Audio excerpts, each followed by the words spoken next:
Right, let's just dive right into this. How does a king, who is literally most famous for stripping off his royal robes and dancing half naked in the streets, how does he manage to maintain his status as Israel's greatest ruler even 3,000 years later?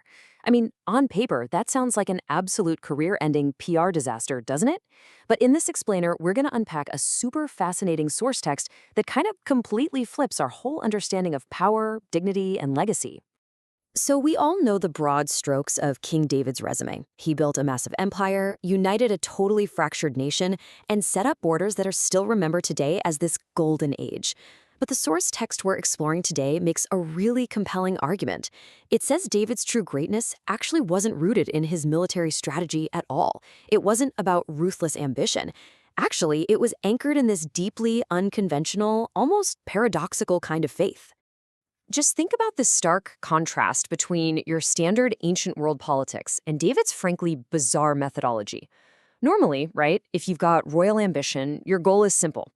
Usurp the throne, eliminate your rivals immediately. Boom, done. But David, he defied this entirely.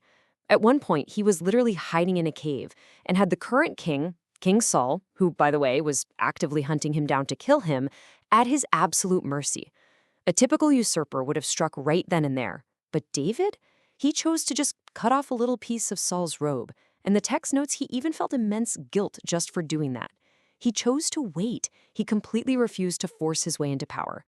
And this counterintuitive approach builds into what has to be one of the strangest political ascensions in history. I mean, after sparing Saul, David actually flees to the enemy territory of Philistia, the very people he had been fighting against, and just works as a mercenary to survive. It looks completely backwards, but this faith-driven path meant that when Saul eventually died in battle, David wasn't seen as some violent traitor who murdered his predecessor. No, he was able to naturally transition into becoming the king of Judah, and eventually he united all of Israel. His flat-out refusal to act on personal ambition is exactly what made him the undeniable leader. And this pattern extends even to his most famous victory. When we think of David and Goliath, we usually picture a young guy trying to make a name for himself, right? But the source material highlights that David wasn't trying to build his resume. He wasn't out there seeking personal glory. He stepped onto that battlefield out of pure righteous anger, just because his faith and his God were being insulted. His motivations were entirely internal and spiritual, not external and ego-driven. So that brings us to our first key theme, uniting a fractured faith and the Jerusalem sanctuary. Okay, so once David finally becomes king of all Israel, his very first massive project wasn't building walls or raising armies, it was fixing a deeply fractured society. This really highlights the core problem of his era. See, before David, the people were worshiping in what were called high places. These were scattered shrines up on hillsides or under big trees. The problem? Well, these places were heavily mixed with Canaanite idol worship, like Baal and Asherah.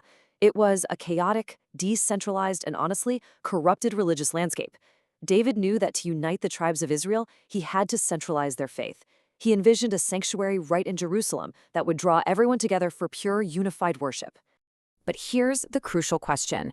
How do you make a brand new location the undisputed center of a nation's faith? Well, David had a plan. It had to be built by the king himself. It had to be right there in the royal capital, Jerusalem. And it had to be grand in scale. But honestly, none of that mattered without the most important piece of the puzzle. To truly make it the center of worship, it absolutely had to house the ultimate symbol of God's presence, the Ark of the Covenant. But, as you might guess, bringing the Ark to Jerusalem wasn't exactly a simple logistics job. The text recounts this incredibly tragic first attempt. David tried to move the Ark by just loading it up onto a cart, basically treating a sacred artifact like ordinary cargo, and it resulted in a sudden, shocking disaster, where a man named Uzzah actually died right after touching it. The whole operation was immediately halted. It was a massive, public failure for the new king.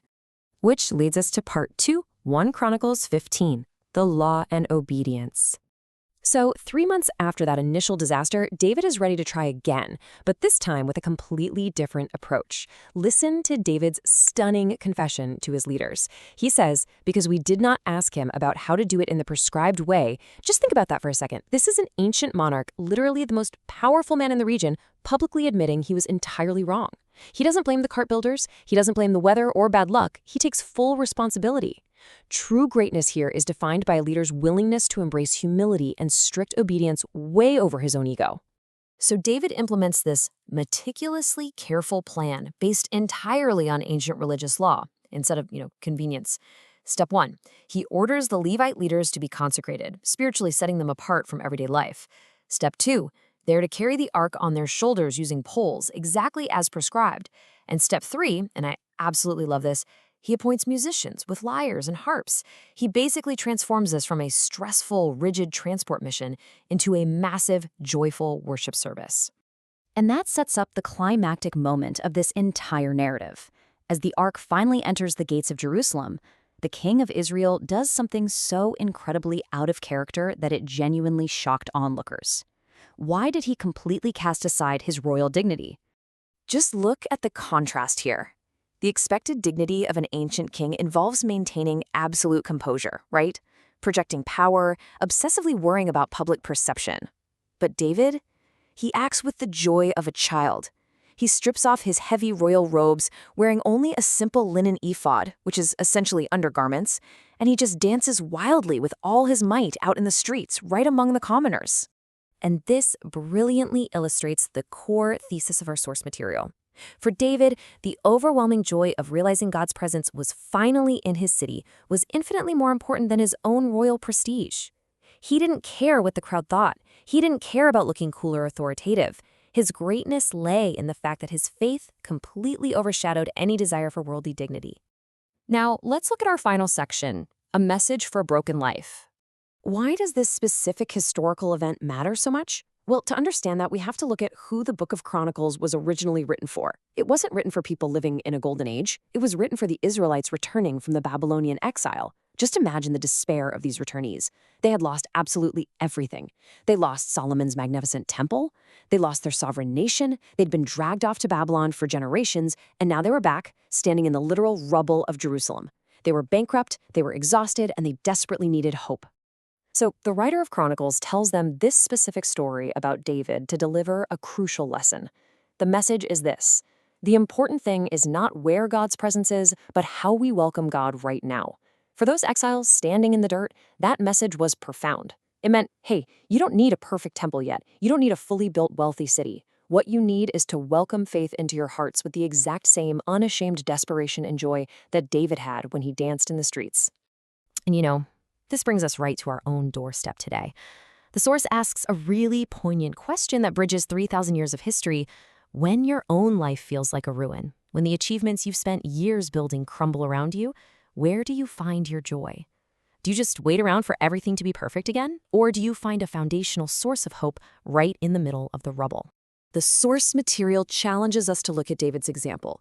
It asks us to cast aside those heavy burdens we all carry around every day: our ego, our constant worldly calculations, and that exhausting, suffocating fear of other people's opinions. David took off the heavy royal robe because it literally restricted him. So what metaphorical robes are restricting you from genuine joy? So the crucial point we're left to ponder is this. In the midst of your own modern struggles, when things really aren't going to plan, can you strip away your worldly pride? Can you shed the need to maintain appearances and find that profound, childlike joy simply because you have foundational faith, knowing you are never alone? It's a pretty provocative thought, and one that totally redefines what true greatness actually looks like. Thanks so much for joining me on this explainer, and I really hope it leaves you with a lot to think about.